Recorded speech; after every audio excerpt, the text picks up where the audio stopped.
Innovation and Marketing에 대해서 다루어 보도록 하겠습니다. 오늘은 첫 번째 세션인데요. 제목은 In the Flow. 주로 Exploiting Chaos, 이 책의 Part 1에 대해서 논의해 보도록 하겠습니다. 글자가 너무 빨리 날아가 버리는데요. 그러면은 고정시켜 놓고, 자, In the Flow 이 타이틀인데요. 이번 첫 번째 세션에 우리가 이 흐름, 우리 혁신을 하기 위해서는 이 흐름을 읽는 것이 굉장히 중요합니다. 그 흐름이 메인스트림이 됐을 때는 모든 사람이 그 흐름을 알 수 있죠. 이렇게 조수가 확 밀려오고 강이 동쪽에서 서쪽으로 예를 들면 이렇게 흐릅니다. 한강 가서 보면은 그렇죠. 누구나 볼 수 있죠. 강의 흐름을. 그러니까 이것은 흐름이 시작되었을 때 그 초기의 흐름은 굉장히 미미하고 확실하지 않아서 센서티브하지 않은 사람은 이제 그게 어느 쪽으로 흐르는지 알 수가 없다는 것이죠. 잔잔해 보이는 거야. 움직임이 없는 것처럼 보이는 거죠. 그때 먼저 그 흐름을 파악하고 그 트렌드를 파악하고 이제 그 흐름에 몸을 실었을 때 우리는 앞서 나갈 수 있는 겁니다. 자, 센서티브하게 그 흐름을 감지하고 그 방향으로 이렇게 스트로크를 해 나갈 때 민감하게 우리가 등 뒤에서 우리의 몸을 미는 조리의 느낌을 가질 수 있습니다. 그렇죠? 그래서 우리는 우리의 스트로크가 가진 그런 힘보다 더 빨리 앞으로 전진해 나갈 수가 있죠. 근데 어떤 사람은 센서티브하지 못해서 그 흐름을 알지 못하고 흐름의 반대 방향으로 막 수영을 해 나가는 것이에요. 나름대로는 그게 그 방향이라고 믿고, 그렇죠? 열심히 수영해 나가죠. 그래서 밖에서 보는 사람은 그 막 열심히 수영하는 그 물장구 속에서 그게 흐름인 것처럼 보이는 거예요. 그렇죠? 사방팔방으로 수영해 나갑니다. 하지만 다 그것은 흐름이 아니고, 이게 그 흐름이 진정한 흐름이 메인스트림이 됐을 때 그때서야 많은 사람들은 그것을 판별해냅니다. 나머지 방향은 다 틀렸고 이 방향이 맞다. 그래서 먼저 그 흐름을 감지해내고 그 흐름에 몸을 맡기고 전진해 갔던 사람만이 그 흐름이 메인스트림이 됐을 때 보다 많은 것을 향유할 수 있습니다. 이것이 혁신이죠. 그래서 우리가 어떻게 그런 흐름을 감지해내고 먼저 혁신해 나갈 수 있는지에 대해서 많은 것들을 토의할 것인데요. 주로 Exploiting Chaos 이 책에 있는 여러 가지 사례를 통해서 논의를 해 나가도록 하겠습니다. 이 책으로 가보면요. 여기 Part 1에는 Exploiting Chaos의 Part 1에는 여러 가지 사례들이 있는데 혁신의 성공 혹은 실패 사례들이죠. 이런 사례들의 공통적인 점은 그 이노베이트 혁신을 하는 사람들이 하지 않는 일은 뭐냐 하면은 가만히 서 있는 것을 하지 않는다는 거죠. 언제나 움직이고 어떤 방향을 향해 나아간다는 것이죠. 그래서 그런 행동하는 것이 굉장히 중요한 것이고 이것은 디자인 띵킹의 중요한 철학이기도 하고 entrepreneurship 이른바 entrepreneurship의 중요한 네이처이기도 합니다. 우리는 항상 행동해야 되고 그 시점 바로 지금이라는 것이죠. 그런데 문제는 특히 이 변화의 시기는 항상 모호하고 불명확하고 불확실성이 굉장히 높기 때문에 우리가 어떤 질서를 찾을 수가 없다는 것이죠. 항상 뭐가 정리되어 있지 않고 뭔가 불안하고 이런 상태가 지속된다는 것이죠. 만약에 그러한 상태를 싫어한다면 우리는 혁신을 할 수 없습니다. 이런 사람 있죠. 항상 이제 모든 것이 다 정돈되어 있어야 직성이 풀린 사람들 있죠. 물론 그런 분들도 어떤 시기에는 조직에 큰 기여를 할 수 있습니다. 그렇지만 혁신에 관련되어서는 가끔 해가 되기도 하는데요. 왜냐하면은 그 혁신의 변화의 과정은 항상 우리는 불확실성 속에 있고 그것을 즐기지 않고 스트레스를 받지 않아야 우리는 혁신을 계속 해나갈 수 있습니다. 뭔가를 정리한다는 것은 그렇죠? 어떤 상태에 머물러 있고 그렇죠? 그 정리된 상태에 머물러 하고자 하는 그런 마인드셋입니다. 그러나 혁신의 마인드셋은 항상 변화를 추구하는 마인드셋이죠.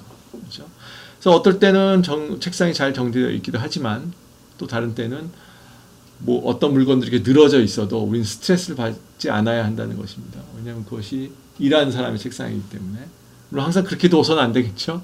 쓰레기가 생기면 치워야 되고 어떨 땐 정리할 필요가 있고. 하지만 이 모든 상태를 그렇죠. 각각 다른 상황에서 적합하게 생각하고 인정해 줄 수 있는 어떤 그런 문화가 회사 안에 확산되어 있어야 우리는 혁신할 수 있습니다. 또한 이것은 그런 것을 파악하는 건 지혜가 필요하죠. 그래서 이런 케이오스는 이런 케이오스 상태에서도 우리는 편안함을 느낄 수 있어야 한다는 것입니다. 이것이 일상적인 일이죠. 변화는 일상적인 것이고 항상 그런 변화를 즐기고 새로운 것을 환영해야 된다는 것이죠. 그것이 문화적인 그런 것이 조직 내에 확산되어 있어야 하고. 그렇죠? 그래서 이런 케이오스 상태에서 우리에게 요구되는 것은 행동하는 것이고, 그렇죠? 막 이렇게 여러 가지 흐름이 보이는 것 속에서 우리가 확실한 미래의 흐름을 찾고 그 방향으로 전진하는 것이 필요하다. 그렇지만 필요하지 않은 것은 그렇죠? 그 과정 속에서 정확성이라는 것입니다. 혹은 디테일. 우리가 디테일, 정확성이 필요한 것은 맨 마지막 단계에 필요합니다. 그래서 우리의 맨 마지막 파이널 프로덕트는 디테일을 갖고 있어야 하고 정확성을 갖고 있어야 하고 그렇죠? 그리고 사람을 매혹시키는 많은 그런 어떤 구체적인 장치가 필요합니다. 그런데 그 전 단계들에서 특히 이제 프로토타이핑의 단계에서 우리가 디테일을 요구하고 어떤 정확성을 요구한다면은 그것은 바로 비효율성의 원인이 됩니다. 그렇죠? 왜냐하면 그 프로토타이핑 기간은 실패의 기간이고, 그렇죠? 여러 가지를 실험하면서 마지막 단계로 나아가기 위한 준비 기간인데, 그 과정에서 어떤 데코레이션을 요구를 한다면은 참 다른 시간에 다른 핵심이 아닌 다른 것에 신경을 쓰는 일이 되죠. 그렇죠? 그래서 그 기간은 마지막 단계 이전의 기간은 마지막 단계는 디테일이 필요한 기간이고 그런 시점이고 정확성이 필요한 시점이고 그 단계들에서는 우리는 디테일이 아닌 핵심에 신경을 써야 합니다. 그렇죠? 그래서 핵심의 컨셉을 계속 드러내고 거기서 불확실성을 낮추고 계속 그것을 위에서 여러 실험을 하는 과정이죠. 어떤 사람이 보면은 잘 모르는 사람이 보면은 혼란스러워 보일 수가 있습니다. 그렇지만 이러한 과정을 거쳐서 우리가 마지막 단계, 디테일의 단계, 정확성의 단계에 이를 수 있다는 것이죠. 이런 것을 구분하는 그런 어떤 지혜가 필요합니다. 그리고 그런 지혜를 추구하는 그런 마인드셋이 전 조직에 확산되어야 합니다. 다음 페이지로 가보면요. 우리가 혁신을 위해서는 여러 가지 룰들을, 원칙들을, 여러 가지 그 법칙들을 우리가 깨어버려야 할 필요가 있습니다. 새로운 법칙을 위해서, 새로운 원칙을 위해서, 그렇죠? 미래의 법칙을 위해서.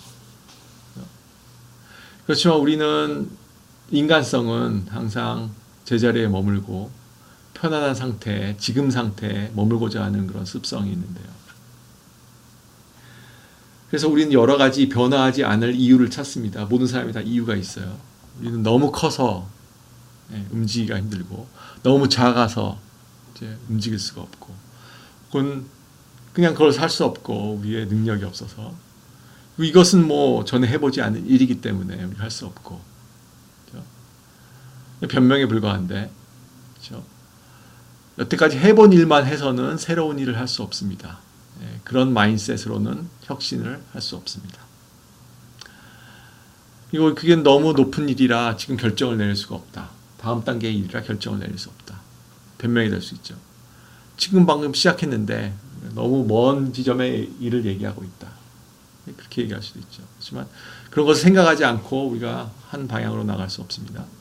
우리는 돈이 없어서 그 일을 할 수 없고 또 옆에 눈치를 보는 거죠. 투자자들이 그런 것들을 좋아하지 않을 것이다. 사실 뭐 이러한 점들이 맞을 수도 있지만 어떤 경우는 혁신에 있어서 변명이 될 수가 있다는 것이죠. 모든 사람의 이유가 있습니다. 이런 많은 이유를 가진 사람은 혁신을 할 수 없고 제자리에서 그 편한 의자에 앉아서 그렇죠. 그 당시에는 그 상황이 즐겁죠. 상황을 즐기다가 그렇지만 그 상황은 지속되지 않습니다. 그래서 다음 시대에는 그런 사람의 결과는 사라지는 거예요. 네. 다만 사라질 뿐입니다. 네. 그래서 우리는 많은 기회에 있어서 우리에게 필요한 것은 다르게 사고하는 것입니다. 다른 사람과 다르게 사고하는 것이고, 지금 있는 것과 다르게 사고하는 것이고, 그렇죠?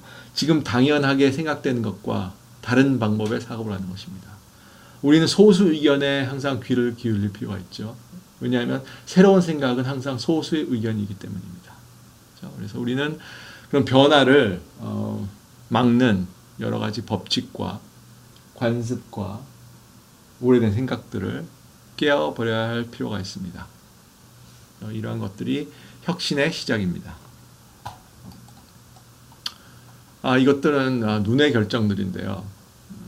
그러니까 눈보라가 막 치는 그런 광경을 한번 생각해 보세요. 혼란스럽습니다. 이게 케이오스입니다. 막 그냥. 예. 생각도 막 어지럽죠. 막 생각도 안 나고 뭘 해야 될지 모르고, 그렇죠.